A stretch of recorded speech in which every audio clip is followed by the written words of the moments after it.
so you guys can start with it. Cool. Good morning, Sergeant Matt. Morning. If you want to tell yourself a little bit about to the people who don't know you very well. Yeah, so my name is Sergeant McCausland. I'm with the United States Marine Corps. Currently I'm up here on recruiting duty. I'm originally from Gardner, Maine, so I get to kind of work close to home. But my primary job in the Marine Corps is I'm a diesel mechanic. So I fix big trucks, repair their engines, repair all the major components on them, and make sure they can drive. As well as dabbling a little bit with the operating side as well. That's pretty cool. When you enlisted in the Marine Corps, is that considered like your major event that got you to Motor T, or is there something other than enlisting and selecting that job, that major event that got you to Motor T? Yeah, honestly, I think the biggest thing I took a class in high school. It was an automotive reconditioning class, and during the class I had no really mechanical incline or anything about that. And when I took my Armed Service Vocational Aptitude Battery, the ASVAB, the pre-test to get into the military, I scored super high in the mechanical section, and my recruiter at the time sat me down and said, these are all the job options that are available to you based upon what you scored and everything. You scored mechanical off the charts. I mean, have you ever thought about being a mechanic on anything?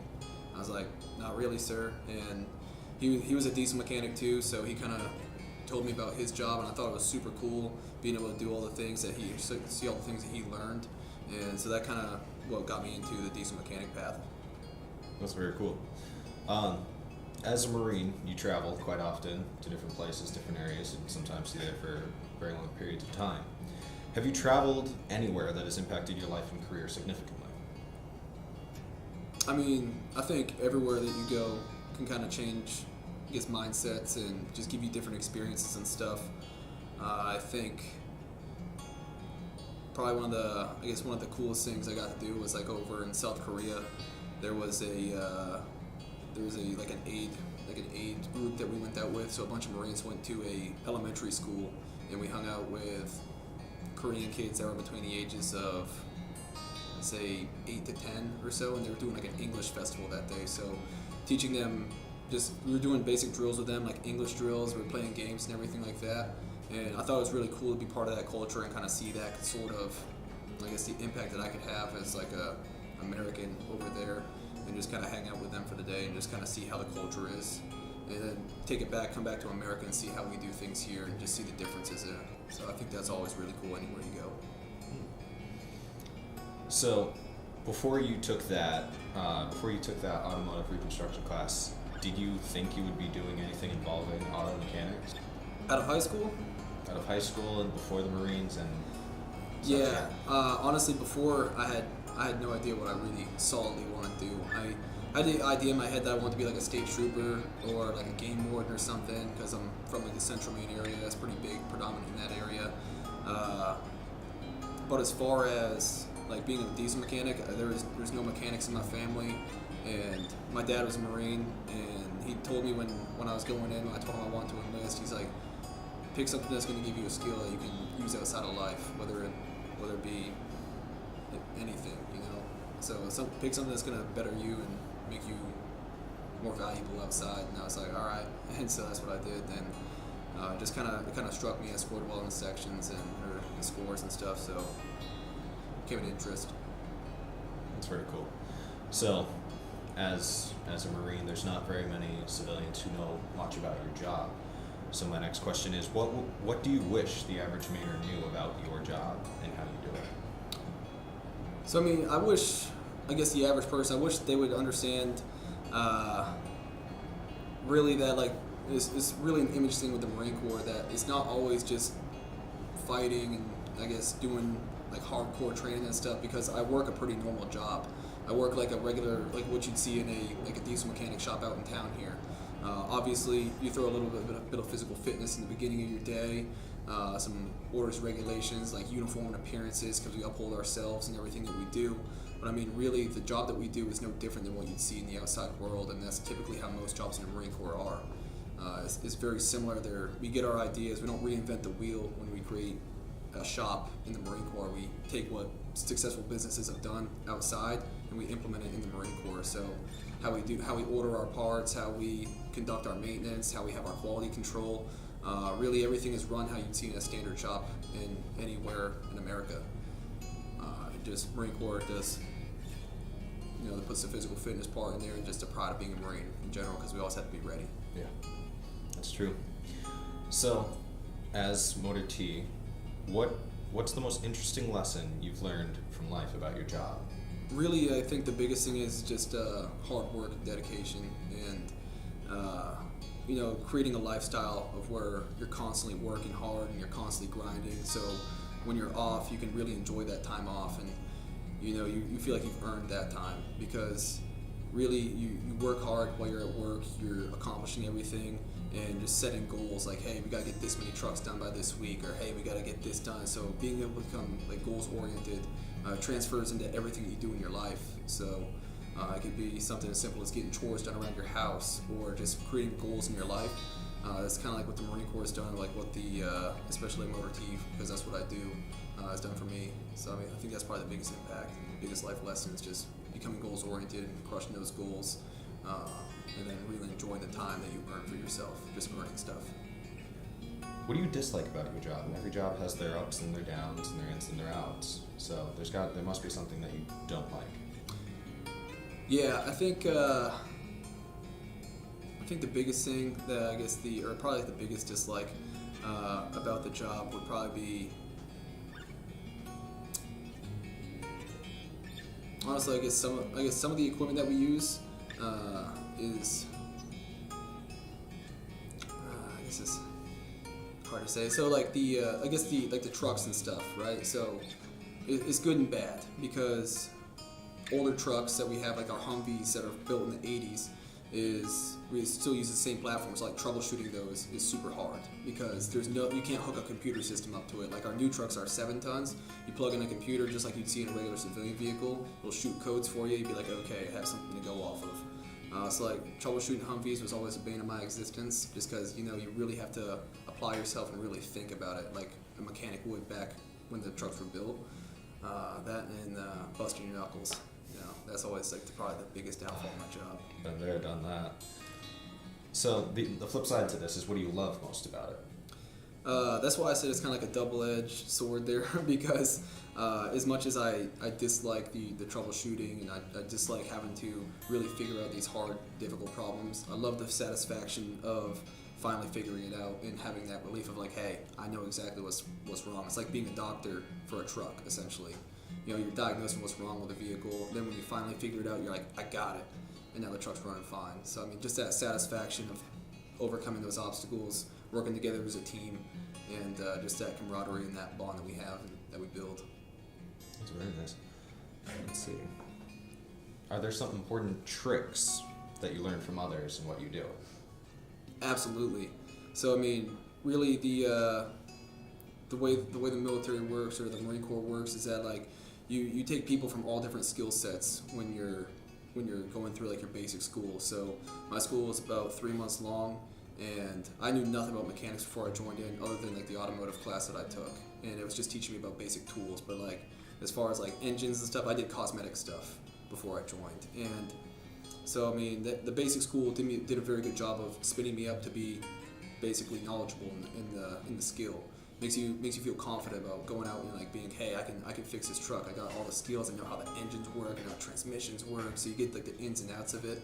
But when you get to the fleet and you're actually working in the operating force, and you're in your unit and you're doing a real truck for the first time, and you're like, holy smokes! Like there's a lot more problems than you'd see at like the schoolhouse, because they're all simulated problems, or they've all been done 1,000 times. But basically learning from the people that were there before you, because when you join your unit in the fleet, you'll have Marines that are there for 2, 3, 4, 5 years longer than you, that are mentoring you and just making sure that you can become spun up on how to do things the right way, and some tips and tricks to do things faster. So it's just constantly passing knowledge down to the next generation. So out of your entire group in Motor T, when you're in the fleet, is there a specific role that you play? Like diagnosing, repairing, maintaining the shop, or is it all kind of rolled into one? So basically, yes, there's different billets that each Marine holds, based upon your rank, your experience, and collectively how you are as a person. If you're motivated and you're seeking extra roles and billets within the shop, then typically there's something we could do. Something starting off as small as like someone that takes care of all the hazmat in the shop is responsible for it. I mean, every Marine does their own piece all the time to make sure that the shop is clean, maintenance, troubleshooting, things like that are being done because you'll be assigned a truck. But there's bigger billets that will be like responsible overall for the shop. So like you have like maintenance, the guys that are in charge of the tool rooms. You'll have the quality control guys, the ones that induct the trucks, make sure that nothing else is wrong with it and what it's coming in for. They'll also limited technical inspection on the trucks when they're exiting the shop to make sure the repairs are done correctly. So these are some higher billets, as well as you have you'll have like your shop chief, the guys in charge of all the maintenance and making sure that Marines are assigned certain trucks. So it kind of keeps like it'd be like the shop chief would be like a supervisor type role, making sure like, hey, we have these 3 trucks coming in today. These 4 Marines are going to take a look at these 4 over on the side of the bay. Just kind of making sure that steady flow of maintenance is coming in and going out, so everyone's engaged all the time. And then typically at the very top of the chain, you'll have like a gunnery sergeant, somebody that's been in, 15, 14 years or so. That's he's in charge of like the whole shop, making sure that everything's being conducted within parameters and that proper maintenance is being done, and make sure that he's the guy that answers for everything, essentially. So, every job in the Marine Corps has some form of perk or benefit. In Motor T, what is the biggest perk, the biggest benefit? I mean, honestly, I think the biggest perk, the biggest benefit is that you always have wheels. So like, if you can always if you're out in the field training or something, one, you don't have to sleep on the ground because you're in a vehicle, which is fun. You don't have to sleep in a tent or nothing like that. Keeps you a solid structure, as well as you don't gotta hike as much because you're always on wheels all the time. So I think that's probably the biggest perk, and then being able to have like the ability to fix stuff when it breaks out in the field too. So just being useful. We did a question about if you disliked your job much, and the flip side to the perks and benefits. What are the downsides of Motor T in the Marine Corps? I think the downside is really, it really depends on how you look at the question too. Because I mean, the downside is that mechanics, maintenance guys, like they always have stuff to do. There's always things that are breaking down. So like there's always a steady flow of maintenance. So it's something that like it's just like an ebb and flow. So you don't really get that like, super lull where there's like no maintenance and you're sitting around just like doing nothing. But at the same time, that's great because that's your job. You're working, like you're getting experience in that field. You're getting the ability to better yourself. So I mean, really, the downside is that you always have something to do. But that's also the upside too, because you're learning. It's like a double-edged sword. Yeah. All right. So, how has this job changed over time, if it has for you? Yeah. So I mean, in the last 6 years I've been doing it, it's changed significantly because as the world progresses and becomes more technically savvy, so does the Marine Corps, so does my job.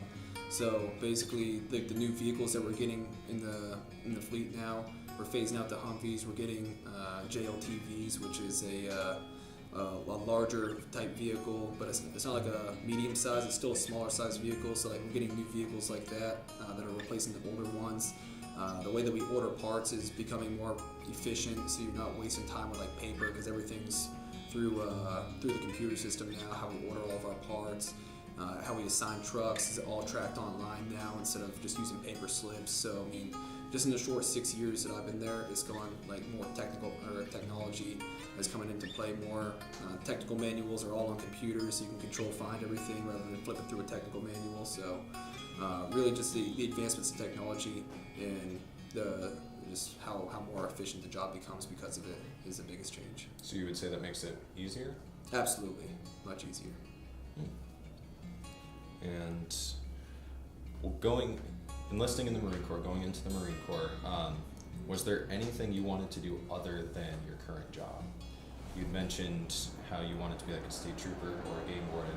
Mm-hmm. Does that mean you were looking into possibly MP? So like for different other fields in the Marine Corps, really, actually the first job when I joined, went through the process of actually enlisting. The first job I chose was actually going to be an airframe mechanic, and really after like a couple months or so, I talked to my recruiter again, and I wasn't too keen on flying. I've never flown on a plane before at that point in time. So I was just like, I don't know if I want to work on airplanes. I'm not too sure about flying. I've never done it before. So I talked to my recruiter, and that's when he kind of said, hey, we got ground side mechanics too. So I knew I wanted to do something in the maintenance field based upon my scores and like just having the ability to take something with me when I get out, be useful somewhere. And yeah, so basically I switched. I had a change of heart when I went from the aviation side to the ground side. Okay. So, when you're in the fleet back in Motor T, walk me through what an average day would be for you. Okay, so pretty much you'll wake up in the morning. I used to wake up decently early because I lived out in town, so I wake up anywhere between 5 and 5:30 or so I can get to work at about 6. We normally do about an hour of physical training every morning. So from 6 to 7 or so, you're doing some sort of event, whether it be running, like a high-intensity tactical training workout. We do run, swim, run. Really change it up. Typically on Friday we play like a sport or something. So just building teamwork, camaraderie. So we do that for about an hour. From 7 to 8, you're normally changing over, showering, getting ready for the day. At 8 o'clock, we come into work. We would take attendance, make sure everyone's here. We'd get the truck assignment for the day to see who's going to be working on what, troubleshooting different parts of the process. You'd work from typically 8 till about 11 to 11:30-ish, depending on the day and the size of the workload that we had for the day. From 11:30 to 1 is when we have our lunch. So standard lunch, you can stay at the shop, you can go to the facilities on base or whatever. Then from 1 till about 4 to 4:30, depending on the average or depending on the workload and what we had going on as well.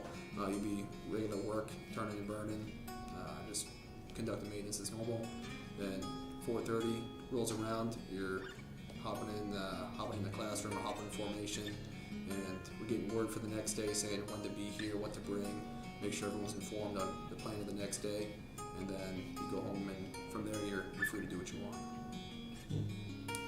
And that's the pretty average normal day that you can do for months, years, however long on end. There's no real changes throughout. Yeah, I mean, standardly there's that's like a standard, like when you're in the garrison, when you're just doing your regular job. There's times where like you're going out to the field and your days will become longer because I mean you'll be out in the field, you'll be training like you don't have a hard structured job. So you set up a maintenance tent, and then your hours will change because as operations are going on around you with the other assets in the company or the battalion, trucks will break down in the middle of the night that you have to go recover, and you'll bring them back, and then in the morning you'll start troubleshooting, repairing them, doing field maintenance on them so they can become operational again and get back up to the guys that were using them. So as when you're working in the field, I mean, you could do field ops that were a week long. Sometimes if we're like picking up before deployment or you're ramping up to do something, you'll go to like California, or you'll do like a 6-week long field op or so, where it's like supposed to be simulated because you're supposed to get the training so you know what to expect when you're ever deployed somewhere. So that's like the biggest change, and that's where things will switch up, is like when you go to the field. But when you're in garrison working as normal, that's how a standard day goes. Okay, all right. And it's kind of a piggyback question to it, but has Motor T been like a dream job for you? You had said you wanted to do something involving state troopers, game wardens before the Marine Corps, but after you enlisted, you had wanted to do something involving mechanics. Mm-hmm. So, looking at the mechanics field, was this the one you wanted? It was like, that's the one, or you weren't really sure? Are you talking like before I enlisted or after? So after I've gone through the school and I've been working as a mechanic, is it still like the same path, and is this like what I want to do forever now? Pretty much, yes. All right. So I'm still up in the air with it. I mean, as a mechanic, I love doing mechanics and I love doing my job, and it's I excelled very fast. I got promoted quick because it's something I was naturally inclined to learn and do. But as far as doing it my whole life, I'm still not 100% sure. I probably do like side work with it when I get out of the Marine Corps. Right now, I'm thinking about doing like something with firefighter or EMT, just because it keeps the same kind of bond as the military does. A little bit different, obviously, but it's still the same kind of. There's a lot of veterans that work in the field. You get to help people out, leadership aspects, things like that. It's that teamwork. So I'm kind of looking to do something like that after I retire. And then really, if I do mechanics, it'd be something I do on the side, just because it's a skill that I'll have forever. I can help out my friends, I can do my own maintenance, and then depending on what I do after I retire, I can open up like a side shop or something like that. But that's the current plan now. All right. Well, that's all the questions I have for you today. Thank you much for coming in, sir. Absolutely. Thank you.